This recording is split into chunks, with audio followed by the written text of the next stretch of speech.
Obviously, good to start spring ball. Practice one in the books on a beautiful Tuesday.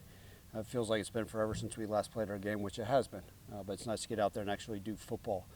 A lot of good and a lot of bad. It looked like it's been a long time since a lot of us have gone out there and thrown a football, caught a football, pretended to make tackles, all those things. But saw some good things, some flashes from some guys. I know I'm going to get asked about competition, all this stuff. It's way too early to tell. The biggest thing I wanted to see those guys out there and have an understanding of what we're doing schematically and play with great effort. And I got to see that.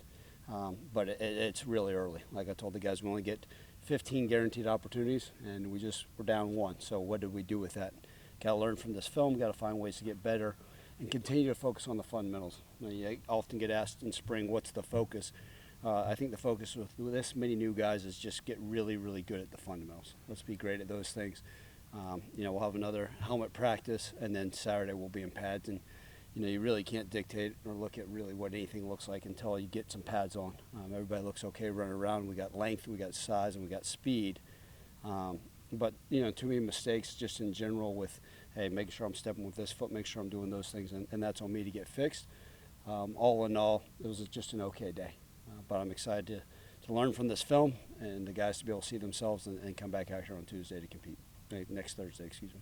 I know you have a lot of new guys. When we look at last year's true freshman in Brady Cluse, just how is he coming along in terms of just his body and mentality and how he's tackling the spring? Yeah, I think what's huge for Brady, he's a guy that was here this last spring, and he was a lost puppy, right? Just swimming at where do I go for stretch, where do I do those things, and just trying to learn the offense. And I think for a lot of those guys, it takes almost a full 6 months to understand, hey, this is what I'm supposed to do as a college football player. This is what an offense looks like. This is how I'm supposed to do those things. And he has a great skill set. And being here last spring, he was able to use that in the season. And we saw him play a little bit, especially in special teams as the season went on. And now we've seen the growth and maturity, a full year in the weight room, being a part of the system. So now he's getting confidence, even though, on paper he's still a freshman in college. He's gained unique experience a whole year that we've got high expectations for him, and he's doing some really good things. He did some nice things today, but I think he's excited. This is the most reps he's ever gotten, and for him to go out there, and we don't go first, second, third team, anything like that. Just go out there and compete and get a bunch of reps was great for him, and he's a guy that we're really going to hold accountable to make sure he's progressing every single day because we have high expectations for him this season. But he's in a unique position where, like last year he was a freshman, and then just a year later, he's almost like one of the veterans of that room in terms of being in Memphis. Just how unique is that? Welcome to college football 2025. I think that's something a lot of staffs are dealing with, but it is. And so, with a guy like Brady, when I met with him in January and even discussing and having discussions with him now, is like, look, you understand the way we do things, right? What our cultures are all about, what it means to be all in, how we practice, how we work. You understand the scheme. So you're no longer the baby 17-year-old that doesn't shave, learning, hey, where do I go to my locker, all those things. Now you've got to show maybe the 23-year-old that's coming in, hey, here's what we're looking for at the top of this route, or here's how coach wants this thing done. And that is unique. But guess what? It makes them grow up quicker. And I think naturally what happens is that that progression off the field, Frank, allows him to grow organically on the field, right? Like he's going to have more success, he's going to have more confidence, and sometimes it's unique, right? Because he is, whether he's 18, 19 years old, he feels like he's a leader, and I'm great with that. And what does that look like? Maybe that is teaching guys the playbook in that room, showing those guys how it should be done, and that's huge. You don't want to have a ton of that throughout, but look, we got new faces everywhere, and some of them have some young guys that are the only ones that are here. Very few are having guys that are going into their senior year that are back for another, and in that room especially. You look at that room with the receivers, Rock, Jameer, Kobe, gone, a lot of new faces, and then obviously guys like Brady who have been around.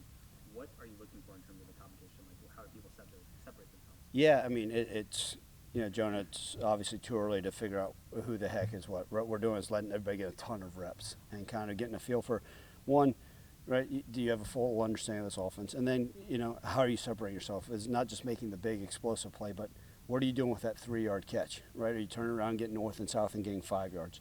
Or are you able to make the consistent play? Where are you helping out on special teams? And I think that's one of the things that Coach Smith and I both agree on.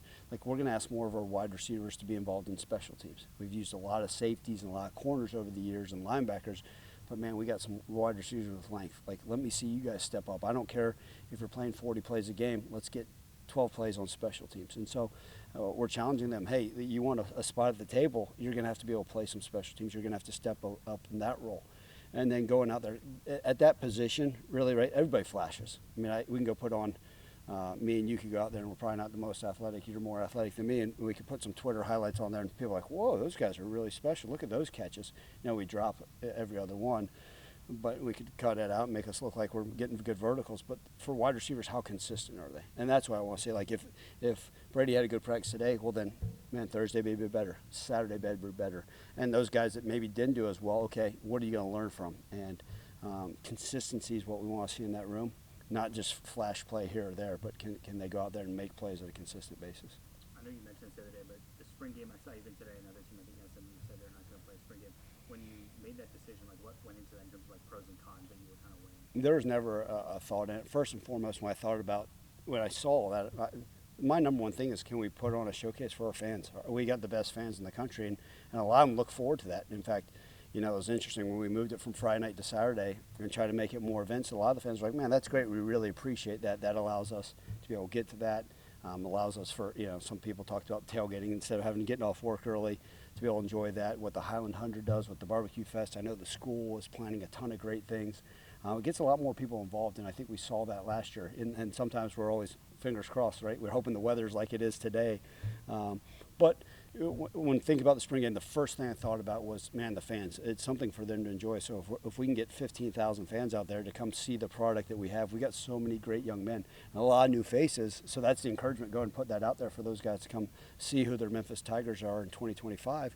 And then it's another added true competition practice. I mean, it's a scrimmage. And we get to, it's another opportunity. And if we're going to go out there and Simmons Bank Liberty Stadium and scrimmage, let's let the fans look at it. Let's let them see it. Let them be a part of what this is. Hopefully they come away and say, man, there's some really impressive players. We want to be a part of that. And maybe it's a new season ticket holder. Maybe it's somebody else saying, you know what, I've got 4 season tickets. I'm going to buy 2 more just because I believe in what they're doing. And so all those things, they're nothing but positives that come from that. And I get, right, a lot of these coaches say we're worried about injuries. We're worried about somebody stealing our players, all that stuff. The reality of it is, you know, knock on wood, if you're having 15 practices, what's the difference between a fan being there and not, right? And it's no different than what is, you know, somebody going to see if someone's seen it on film or not. The players have the access to their film as well. So neither here nor there. Everybody has their certain reasons for it. The biggest reason we're doing it is for our fans. And the second reason, it's another opportunity for us to go out there and compete at a high level. Are you like surprised at all just how many teams have gone away from it? I am, but nothing shocks me more in college football, right? The number of years you've been here, every year it's like, does that surprise you? Nothing does anymore, right? There's going to be something that's going to occur 6 weeks from now that we're all going to say, hey, did that shock you, Ryan? I'll bet. Nah, I wasn't expecting it, but it came about, or, you know, we heard it was coming down the pipeline. So I wish more teams would do it because I think it's great for fans. And the pageantry, I heard about some of these teams are doing different things, and I understand. Like, we still involve, look, we'll do I think last year we did a dodgeball thing in the middle of it. We did a big man punt return competition. So you still want to make it enjoyable for everybody involved. But I still believe as many fans as we can go out there and watch their team go out there and compete and practice at a high level. Are you going to have any new T-shirt messages or any new mantras for this version of the roster? Yeah, you know, every year in the off seasons, and it's generally right a couple days after the bowl game, and January's have come hectic, as we know, with college football, and even December. Like, okay, hey, season's not no portal recruiting. I mean, in January you're hectic, and so really you don't get a chance to catch your breath and say, okay, what's my message? Now, obviously the players return mid to late January, and you want to have something for them, but so much of it is just going back to our base fundamentals of who we're all about. Like, what's the culture that we've been able to create? And a lot of times I tell our guys, if the message is working, we're going to repeat that same message a lot and may just say it different ways, right? Like, so we always see that the all in and who we're about, that's always going to stick, because I still believe, right? Like, if it's not working and players aren't buying in, guess what? It's like what I told our guys, okay, You get a guy like Brad Salem. Brad Salem's now going on his 6th season with me, right? Who, guess what? He's heard and understands what all in is, and service, sacrifice, and respect, and the way we do things in our culture. It's been shoved down his throat with a fire hose for 6 straight years. But guess what? Now he needs to spread that gospel. He understands that message and maybe teach one of these newer, younger coaches, hey, this is how we do things. This is what it's all about. And then a guy like William Whitlow, right, who had an opportunity, an all-conference D lineman. He's heard it. He understands what it's about. But for him, all it does is he's bought into it even more now. So if I changed it all of a sudden on Whitlow, he'd be like, wait, what is this new mantra? What is this new thing? And I've heard a lot of head coaches that kind of go in with these different ideas, and the players aren't sure what their identity are. Or what the identity is. And I think our guys say, okay, we know what Memphis football is all about. We understand what it takes to be successful in all walks of life, right? On the field and off the field. And we're going to continue. Now, if we have failures and it's based off the way we're doing things as a culture, then that's on me to figure out, is there a new message that needs to be said? But if I feel like we're continuing to have success, and it's only measured by a lot of times by the public and wins and losses, but if I feel like the culture's still intact, the locker room still believes in what we're doing, okay, what's that message, what we're all about, and how do I continue to share it amongst everybody in our program? And that goes for all 200 people, whether it be the grad assistant, the custodian, the general manager, the third string linebacker, the starting quarterback. We all got to be on the same page, and the more and more people understand what we're all about, what it is. Long-winded answer to your question, I'm sure the shirt will say Memphis football and probably all in or some version of it on the back, right? Sometimes we've done it where each shirt has something. Maybe one says attitude, maybe one says now, all those things. We've had service, sacrifice, respect on the back of the shirts. We've had finish in years past, but they're all the same things that guys are going to hear me, right? Leave no doubt, find a way, want to know, 1%. You could probably go through college football, and I bet 60% share the very similar things. I feel like we've asked you about this a million times. The house settlement and the roster limits, especially, like, I know, like, over the limit right now, but every school is, or whatever they're doing. Not even like, are you, but is it frustrating that even now we're sitting here in March and it has not been like ratified yet? Like, this is still all up in the air. We thought last summer that we would at least by now have an understanding of this is the limit when you get to the season. Like, how do you kind of navigate that, or you just take it day by day?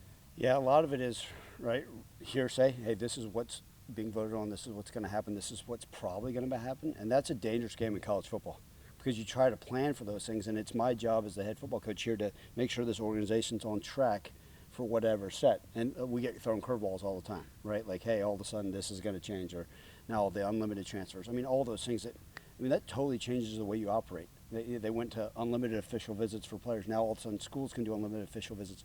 That changed everything from a budgetary standpoint, from the way we recruit, all those things.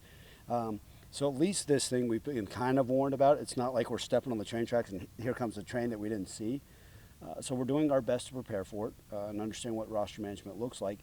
But that's what I've come to realize, and this is not a head coach complaining before you come out and saying that Silverfield's bitching and complaining about things. No, I'm just sitting there saying that there's a lot of things that constantly change in college football. And whether we like them or not, we got to be ready. It's my job to prepare to the best of our ability. And guess what? They may say that, what if this house settlement doesn't go through? And you got some of these schools that are promising these kids all this money based off the house settlement. What if it doesn't go through?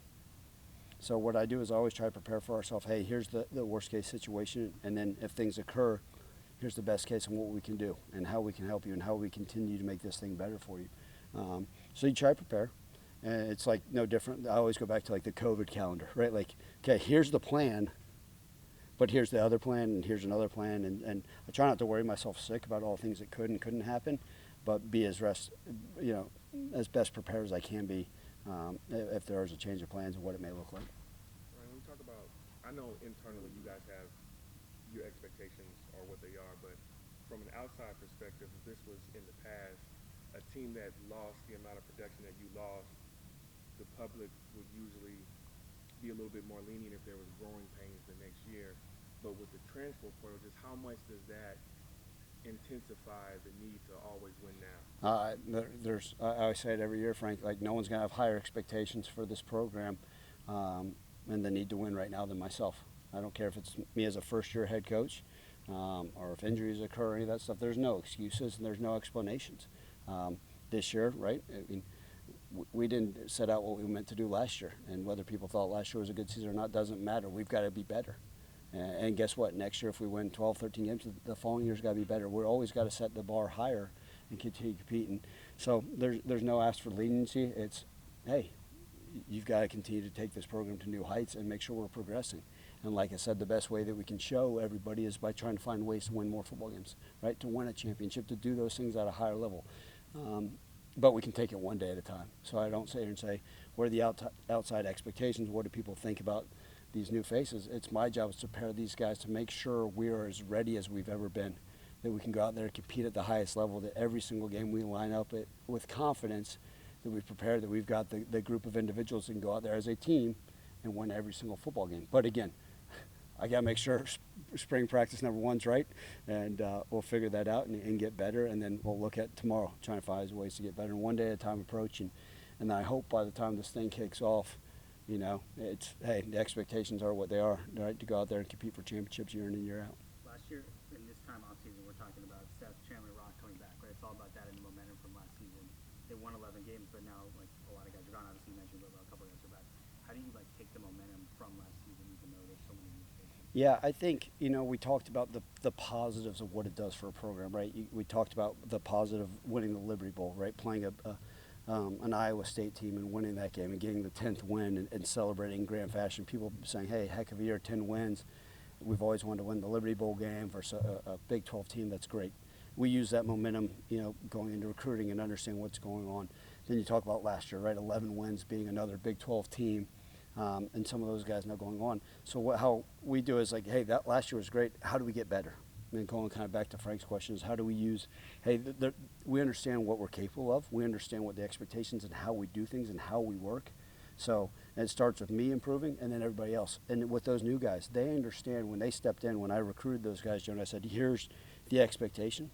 Here's the standards and the way we're going to do things, and this is the way we're going to work, and we're not going to deviate from that. And so when you step into this program, understand this is the only way we're going to do things, and we're going to get better every single day and work hard to be better. And so that momentum, right? And then I also look at all the other positive things that are going, right? We saw this wonderful news with the stadium that's still under construction, even prior, as of right now tonight, they're still probably working as the sun is setting. Right, you look at this academic building that we're building out front. I hope you guys had the opportunity to look at that sign, right? A football-only academic building. It's going to be built right here in front. Those apartments, right? You probably, you know, look out for some boards and nails pulling into this campus because we're building these beautiful apartments right here on South Campus. So there's all these wonderful things that are occurring, and the athletic department's at all-time high. So that's all part of the momentum. But for me, I can just only look at the individuals we have now. Okay, you guys understand what it takes and how we go to work every single day and putting our head down. But the nice thing is, on a national level, people recognize, hey, Memphis has a good football program and one of the more consistent programs in college football. It's our job, you know, as the employees here, as a student athlete, as a head coach, and us that work in this program, to make sure that we're meeting those and working up to that every single day. Thank you, Coach. Thanks, guys. Appreciate y'all.